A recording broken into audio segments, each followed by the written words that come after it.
Welcome to a Business Minute with Lily Lopez, presented by the South Florida Hispanic Chamber of Commerce. I'm so happy today because I have two special individuals. They are friends, community leaders. One is my current chairman of the board, and the other is my immediate past chair. They are Roland Sanchez Medina and Felipe Basulto. Oh gosh, I don't know. I don't think if this gets any better, right? Than having these two wonderful gentlemen here who have worked with me for so many years. And I'm gonna start with Roland. Roland, you have been in our board for 10 years. Now as chairman, what is your vision? How do you see the South Florida Hispanic Chamber of Commerce? Well, Lily, I had predicted the pandemic, so so we had done a really good job of making sure that you were doing all these webinars and these business minutes. I think the chamber right now is one of the things we need the most as local businesses, to make sure the chamber gives a voice to a lot of the small and medium-sized businesses, in addition to the TD banks of this world. That are working in today's environment, which I think for most of us, I mean, the only word I can think of is bizarre, right? I mean, it's no matter how long this lasts, every day is still strange, and trying the best to deal with it. But be a voice for our constituents, for our membership. Try to give them as much information as we can from the government, SBA, people like that. And at the same time, really the chamber is a social organization as well, and it's try to enjoy the relationships we have with people like you and Yendi and other people, and Felipe, obviously, and to try to keep on maintaining that social relationship, even though we've, I think, seen each other once or twice in the past 6 months.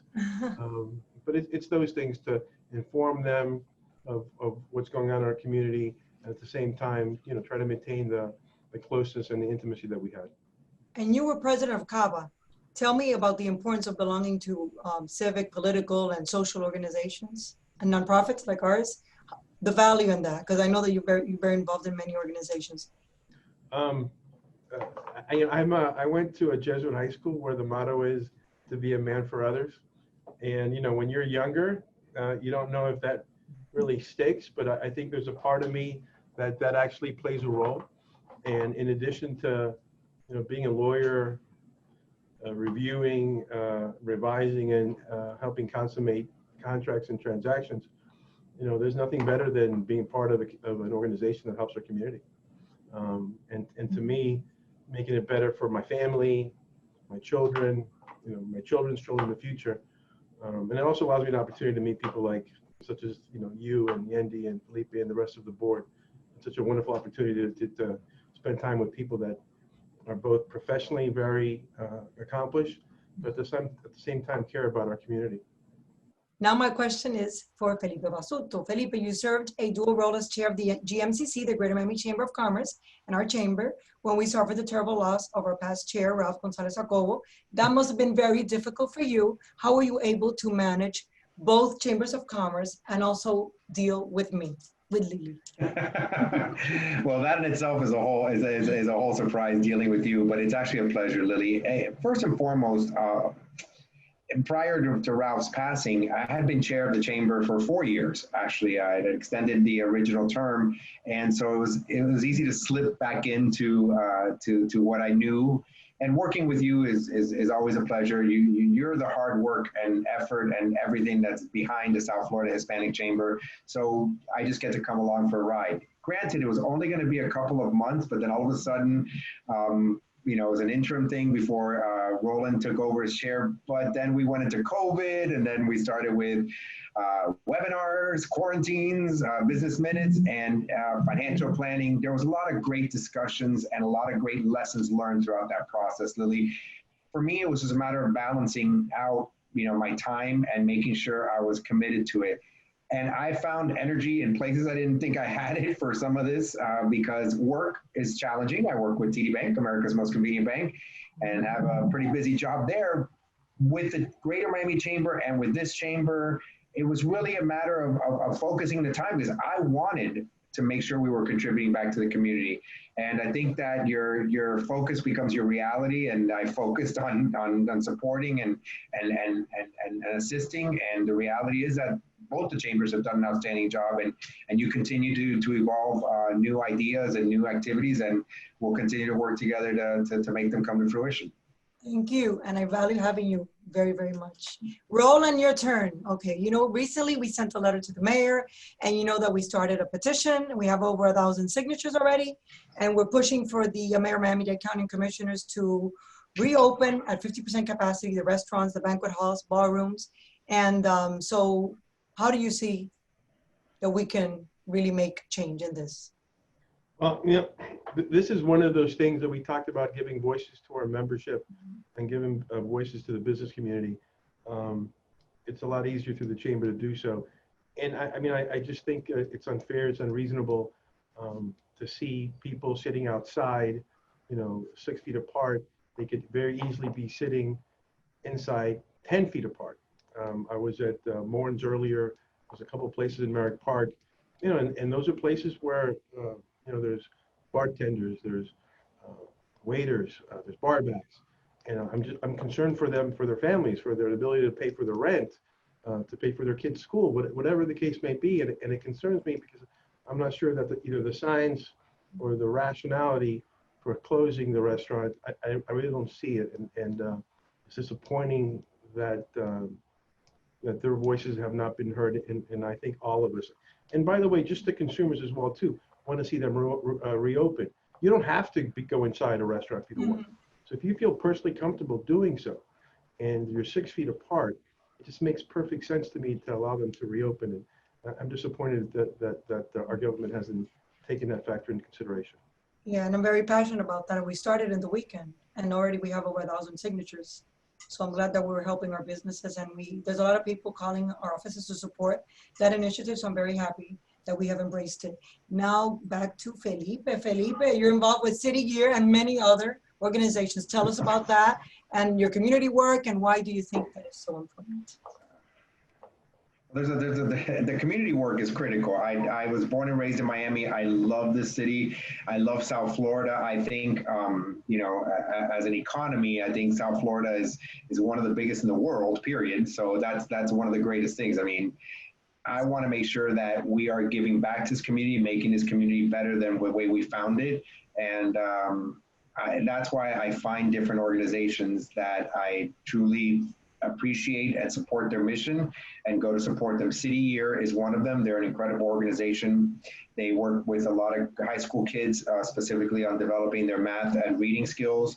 And also, sorry, I've got my dog who likes to say hello during all the calls. And he's so happy that and then in addition to that, I sit on the cabinet for the United Way for the Tocqueville Society, because I think United Way offers incredible amount of support to this community in so many different ways. They're not just one profit or one mission. They actually support multiple missions, and I'm a firm believer in their programming. I'm part of the South Florida Business Council now, post the chairmanship of the chamber, and that's taking Miami-Dade, Broward, and West Palm. I think we have to look at things more regionalistically here, from a regional perspective, because it's going to be much more effective to drive the business here. Miami-Dade, Broward, and West Palm, at the end of the day, there's a lot of similarities between the three, and we will succeed together. Well, thank you both so very much for being on a Business Minute with Lily Lopez. And now I'm going to turn this over to Yendi Alvarez for 90 seconds of tech.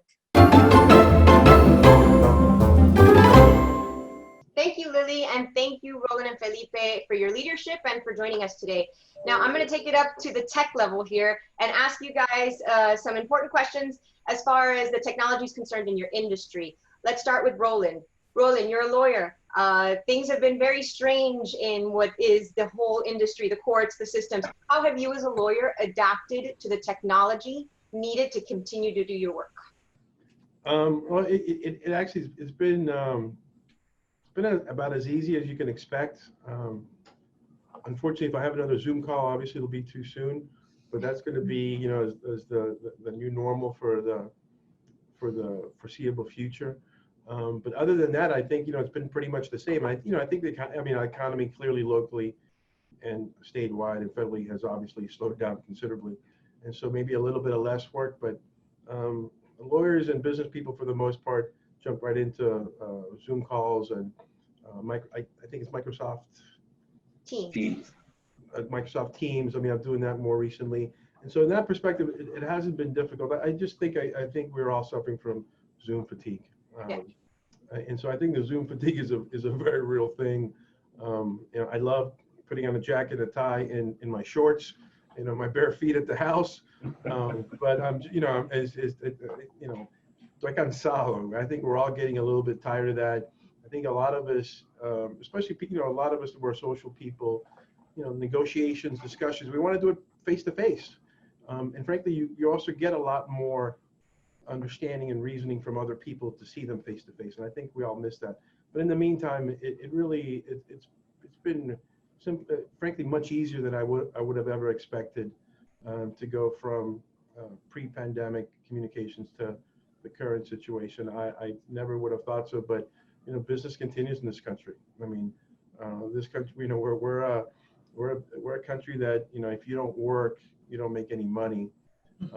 And we have to continue working. And so that was never going to be a possibility. And so in that respect, it's got to think about as smoothly as could be. Cool. All right. How about you, Felipe? Now, I know that TD Bank, America's most convenient bank, has an app that they've upgraded recently. My question is, and I think a lot of us on our minds now is, given everything that's in the news about cybersecurity and all that stuff, how secure is it to use a digital platform in a banking environment these days? Well, I mean, the beauty is we've had these platforms for a long time, so there's a lot of safeguards already in place for that. I mean, cybersecurity is always a concern, regardless of any type of program or application. The beauty and the incredible part has been with this change, we as a bank are an essential business, so we have actually been open. We are restricted access open. So what's happened is that we're actually promoting the alternative channels that we can deliver banking services and products and needs and transactions to our customers. I know most people, you want to say that everybody, oh, we're familiar with mobile deposits, like taking a picture with your phone and making a deposit. A lot of people aren't still, and they don't like it and they don't want to. And hopefully soon we'll be open and you can come see us, because we love that. That's part of our unexpectedly human tagline in our brand. But we have great capacities. And yes, we have upgraded them. We even increased limits too, because ATM withdrawals have a certain amount of limits. We've increased them to facilitate better accessibility and convenience to our customers. In addition to that, we actually, this is really cool. We just rolled this out now. We can actually text our customers. Now, we're a bank, we're federally regulated, you're not gonna get a random text like, hey, how's it going? You're gonna get a text about specifically something that's gonna link you to a page. For example, some people don't know how to do the mobile deposit. We'll text you the link that'll take us to our landing page, and it'll show you exactly how to do it. It's a very simple process. So when we're talking to customers, they might not have time to write it down. They're in our drive-ups. We text and we go, hold on. We have a series of pre-programmed and approved texts that we send out with links and so forth. We're finding different ways. And when we get back to normal, the new normal, it's all going to be about how you're going to integrate that human touch. I heard Rolly, talking about all these, the importance of negotiating in person. Bankers, it's a relationship business. We want to deal in person, but the beauty is integrate these digital platforms, these capacities with the human touch. For both of you, this is one last question, and just because you guys are both leaders in your industry and you guys are from Miami, smart cities, do you think that this is the right way to get to a smart city platform eventually? And how would that affect your industries, your individual industries? You want me to go first? I mean, listen, frankly, I think it's something that's a necessity for South Florida. Whether you like it or, I mean, just like Zoom has become something that we consider part of our normal day. And the quicker that our leaders and governmental leaders and our business leaders recognize that, we can take affirmative steps to actually do that and implement that. I would encourage it. Listen, watching my kids, I have a 22, a 20-year-old, to see how quickly their lives are being changed, how easy that they can do certain things that a 53-year-old can't do. Anything that we can do to accelerate that, to promote that. And listen, we're Miami. I mean, I've always thought this could always be one of the greatest cities in the world. We had certain issues that we had to overcome. For many years it was, the thought that this was just a city for sun and fun and vacation. I think, there's real businesses there's certainly the professions, all the big banks are here, such as TD Bank, America's most convenient bank. And so, you know, we either move forward or we remain stagnant, or in some cases move backwards, right? And so, like, I think I want to see Miami be at the forefront of all issues, whether it's legal, banking, technology, we should be expecting that from our governmental leaders as well. Felipe? No, love the idea. I think smart cities are great. I mean, you're getting to a point where you're going beyond. Again, you see accelerating this because people have all now moved to contactless. So I don't know how many people know how to pay by their Apple Pay, just swipe and pay off your phone. I think the smart city concept is fantastic. The efficiency in which the way that they can collect data on what's going on and apply data and give the right real-time, right-time feedback on what is actually doing is great. But I'm going to be very clear about something. I have a lot of concerns in smart cities and certain access with privacy.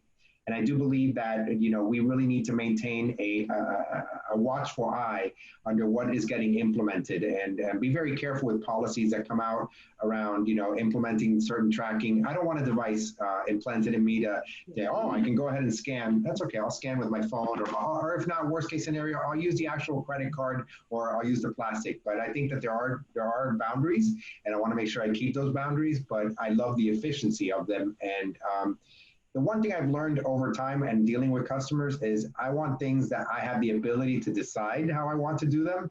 The option is what's best. No, and listen, if I can add something about Felipe's point is, I've become a lot more sensitive to the kind of information that I've given to Facebook, right? And obviously TikTok is another concern. And so I think his concerns are very real. And you know, it's a lot, you know, the invasion of privacy. Yeah. You know, you always say, you know, what does it matter what I put? But the invasion of privacy is a real issue. And to his point, I think that's very well made. Yeah. I will tell you, and I didn't go to a Jesuit high school. I went to a Marist Brother High School, but they taught us that success breeds success. For 90 Seconds of Tech, this is Yendi Alvarez reminding you to please adapt to technology. It's the wave of the future.